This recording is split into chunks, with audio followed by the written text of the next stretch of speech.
Welcome back to the Business Ignite podcast, where we light the fire for business growth and marketing success. Your hosts, Ethan Walker and Samantha Reed, bring you the latest trends, expert insights, and actionable strategies to fuel your business journey. Let's ignite your potential. All right, everybody, get ready, because today we are diving into something that, I don't know about you, but for me, is both crazy exciting, but also low-key terrifying. It's leveling up your online presence. Oh, absolutely. Which I know is something that you already are, that's why you're here. You're already killing it. But there's always room to grow, right? Always room to grow. There's always another level, always something else to learn. Exactly. And we've all been there staring at that blinking cursor like, oh, yeah. What in the world am I supposed to do with all this online stuff? It really can feel like the Wild West out there, right? Absolutely. 1,000,000%. Everyone's got their own little secret sauce. Yes. This one weird trick. And it's like, come on, can we just cut through the noise? So that's why I'm so pumped for this deep dive. We're looking at this 95 visual article, The 5 Best Ways to Revamp Your Online Presence. I love it. I love it. And the thing I appreciate about this article, no hype, it's just a solid, actionable advice. Yes, and they hit the nail on the head right off the bat that just existing online, just having a website, just having social media, it isn't enough anymore. It really isn't. Like, you could have the most brilliant website in the world, but if nobody can find it, if it's buried under 1,000,000 cat videos, what's the point? Exactly. And it's true. I mean, think about it like your digital storefront. Oh, I like that. Right. You wouldn't open up a shop and then forget to put a sign out front, right? Or like stock the shelves. Right. You're putting in the effort to make it an experience. Yeah. It's the same thing online. Okay, I love that analogy. Yeah. So where do we start? If we're building this digital storefront, what's step one? And they dive right into this in the article, the importance of a killer domain name. Oh, it's so important. Because that's the address, right? That's how people find you in this crazy digital world. Absolutely, yeah. It's that first impression. And they actually use this example, which I thought was kind of funny. If your name is John Adams, good luck, because somebody already owns johnadams.com.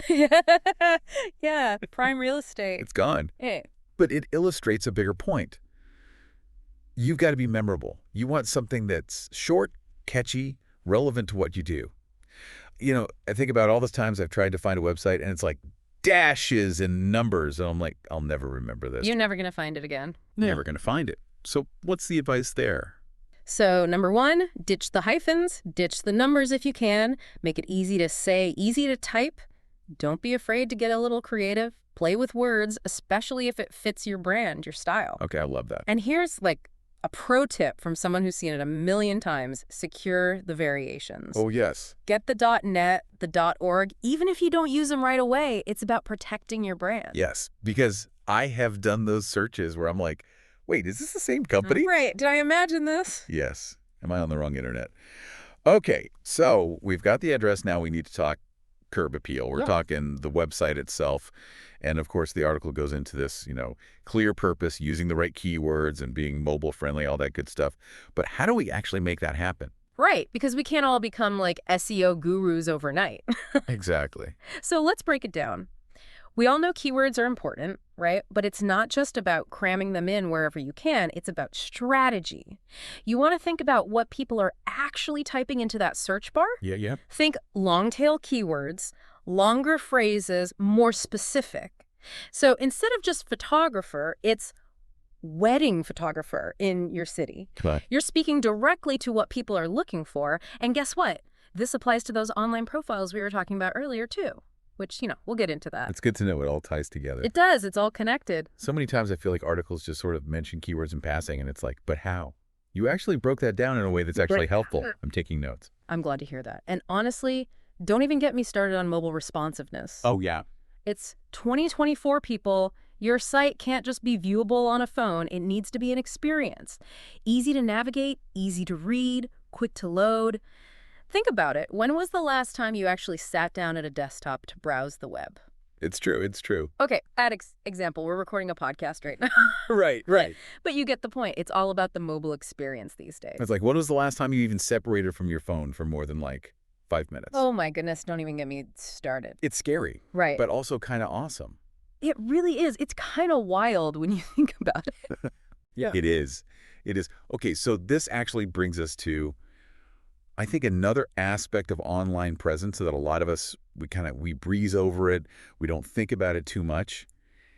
And it's those little profiles that are everywhere online. Oh, tell me about it. It's like the About Me section on your social media. It's maybe like your bio on a professional networking site. Like those things that you're like, yeah, I got to fill that out. You're just copying and pasting from the last 5 places. Exactly. Like, who's even reading this? Right.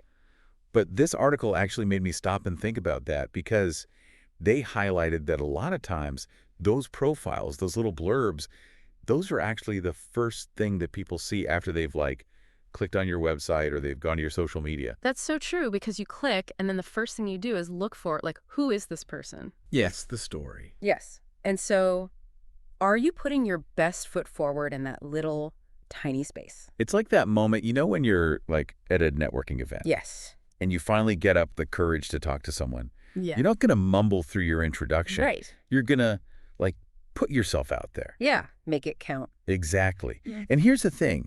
It's not just about impressing other humans. The robots are watching too. Oh, the robots. Search engines.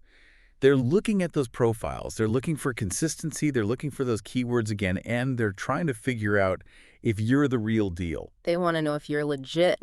Exactly. So treat those profiles like you would any other important piece of content. Do your keyword research. Think about what people are searching for. There's actually some great tools out there. Google Trends. SEMrush even has a free version. Oh, wow. That can help you figure out, okay, what are people in my industry? What are they actually typing in? Use that to your advantage. Okay, so I never even thought about doing keyword research for my LinkedIn profile, for example. Do it. But that actually makes so much sense. It totally does. Because it all ties back to showing up where your ideal audience, they're already searching. It's like meeting them where they are. Precisely. And that actually is a perfect segue into this whole idea of knowing who your ideal audience is in the first place, right? Right. The article talks about, they call it your ideal customer, which I think is a really great way to think about it. Yeah. It's like, who are you creating all this for anyway? Right, because, Yeah. okay, we've got this killer domain name. Check. We've got our website. It's mobile friendly. Beautiful. We've got our profiles. They're sparkling. They're shining. They're optimized. Okay.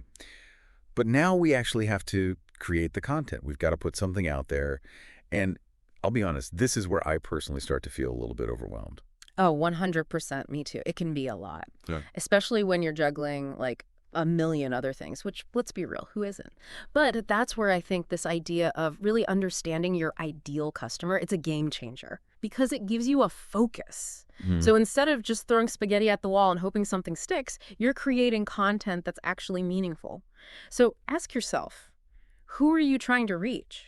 What are they struggling with? What are they interested in? What are their goals? Right, because a blog post that you're writing for, seasoned CEOs is going to look very different from an Instagram story that you're creating for college students. 100%. Different vibes. Right. And even if the core message is the same, it's the way you package it, right? Exactly. It's the language you use, the tone, the format.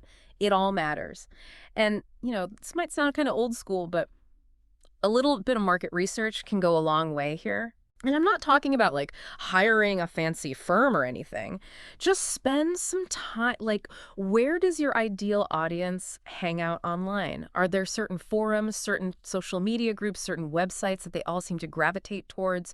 What are they talking about? What are their pain points? You can glean so much just by being a good listener. So it's like being a content detective. Yes. I love it. Okay, but let's say we've done our detective work. We know who we're talking to.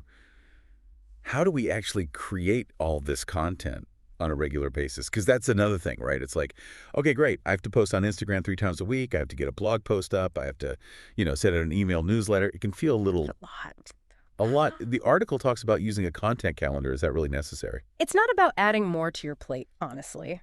It's about working smarter, not harder. A content calendar, it's like your secret weapon for staying organized, planning ahead, and avoiding those last-minute panics of oh my God, I need to post something, anything. I've been there. We've all been there. It helps you create a rhythm and a flow with your content. So it's more about being strategic, being intentional. Exactly. I like that. Think of it like this. It's your secret weapon to staying top of mind with your audience. When you plan ahead, you can create a good mix of content. You can have stuff that's educational. You can have stuff that's fun and engaging. Maybe you throw in some inspirational stuff. You can time things around, like, I don't know, product launches or industry events. Exactly. Or like even those, random national holidays that are always good for like a funny post. You gotta hop on the National Donut Day bandwagon. Come on. Exactly. So it's like you're building out this whole content ecosystem. I love that, yeah. Where you've got those evergreen pieces, right? Like the articles and the videos that are always relevant. Yes. And then you've got those timely posts that are, maybe a little more, you get people talking right now, but they might not be relevant 2 weeks from now, and that's okay. Exactly. You got to have a mix. And the best part is it doesn't have to be this big, complicated thing. Your content calendar can be as simple or as complex as you want it to be. You could literally just use like a Google Sheet or something. Pen and paper. Exactly. Or, there's some great free tools out there. Trello is a good one. Yeah, I love Trello. But honestly, the most important thing is just finding a system that works for you and sticking with it. Yes. That's how you actually make it happen. No more like 11:30 at night, I need to send a tweet. The panic is real. Oh, it's the worst. Oh. But even with a calendar, I feel like it's so easy to fall into that trap of like, more is always better, right? Like if I'm posting more, I'm doing better. But Oh, it's such a trap. it's not always the case. It's so tempting, but this is where I really appreciate the article because they actually call that out. They're like, guys, quality over quantity, always. It's so true. It's like that old saying, I don't know if you've ever heard it, but like, it's better to have a few close friends than 1,000 acquaintances. 100%. You want to create content that people are actually going to like read and engage with and be like, oh my God, I need to share this with someone. Exactly. It's got to have that impact. It's got to have that like, ooh factor. Yes. Content that provides value, that answers your audience's questions. It should be positioning you as that go-to expert, the thought leader. And honestly, sometimes that means hitting the pause button and being like, okay, is this actually adding value or am I just adding to the noise? Oh, that is such a good question to ask yourself. It's a hard one, but it's so important. It is. And I think that's something I'm going to be taking away from this conversation as I kind of go back to my own online presence. Yeah. So we've covered a lot of ground in this deep dive. We've gone from the importance of, having that killer domain name. We talked about why those profiles actually really do matter. And then we went deep on creating content that actually makes a difference. I don't know about you, but I am feeling maybe like re-energized about my online presence. Oh, 100%. I was feeling a little burnt out, honestly, coming into this, but I feel like re-inspired. Re-inspired, I love it. So if there's anyone listening who's in the same boat, who's like, okay, I'm ready to level up. Where do I even begin? What would be like that one piece of advice, that one actionable takeaway that you would leave them with? Oh, that's a good question. If I had to pick just one thing to focus on, I'd say go back to that ideal customer profile. Like, really spend some time with it, really get to know that person or those people. Because when you have a clear picture of who you're trying to reach, suddenly all this other stuff, it just becomes so much easier. Yeah. It's like you've got a roadmap now, you know where you're going. I love that. A roadmap for success in the digital wilderness. And on that note, we're going to wrap up this deep dive. For everyone listening, thank you so much for joining us. And remember, building a strong online presence, it's a journey. It's not a destination. So keep experimenting, keep learning, and most importantly, keep having fun with it. So well said. Couldn't agree more. Thanks for tuning in to the Business Ignite podcast, where we fuel your business growth and marketing success. If you enjoyed today's episode, be sure to rate and review us. It does help others find the show. Don't forget to follow us on social media at Business Ignite Podcast and share this episode with a friend. Keep the fire burning. And remember, your success is just one strategy away. Until next time, stay ignited.